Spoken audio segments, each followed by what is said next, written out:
Welcome back, everybody. Superintendent Jesus Jara sitting on the couch with me right now. He's heading out to Carson City in a couple of days to talk about the final school budget and the legislative session. We're so glad that you're here, though, before you head out. You've got a big job. When I first interviewed you, when you first came to town, you said the funding formula is broken in Nevada, and now you're addressing it.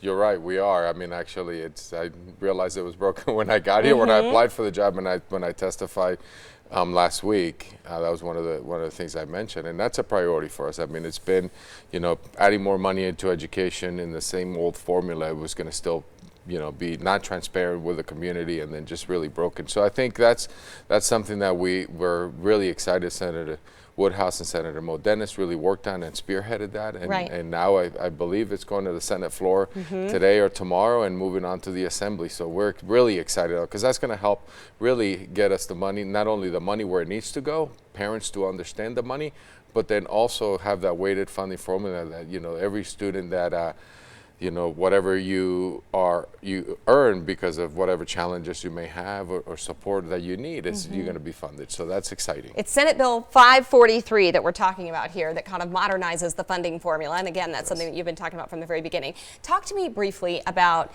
the threat of teacher strikes.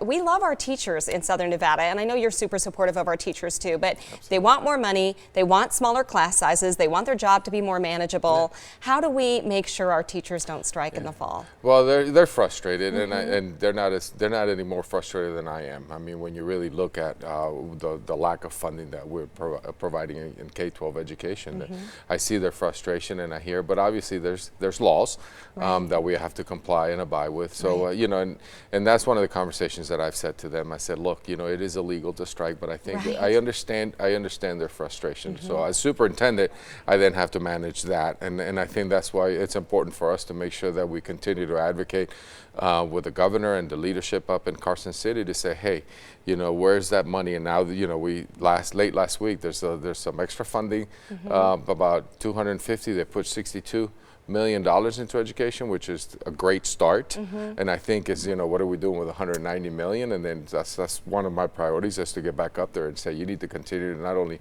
lower class size, provide instructional material, support, pay, and compensate our teachers.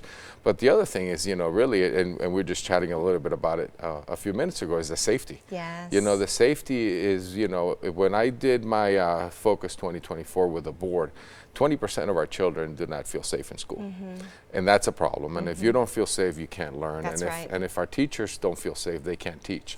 So that is also very important for us as well, one of our top priorities. Yeah, we reported earlier, $30 million the legislature is looking at setting aside for school security. Okay, very quickly, we've just got 30 seconds left. What's the climate when you go up to Carson City? Are you being well received? Are they going to come up with the money? Well, I'm being well received. I've been there. I was there last week, and we'll see what happens. I hope they do, because everybody prioritizes education. Everybody says we're going to run and we're going to really help K-12 education. So we're going to hold them to it. Put your money where your mouth is. Absolutely. All right. Best of luck to you up in Carson you. City. I know you're fighting on behalf of all of our students, and we do appreciate that. Thank you so much. All right, everybody. Dana, over to you. All right. Thanks, Beth. Well.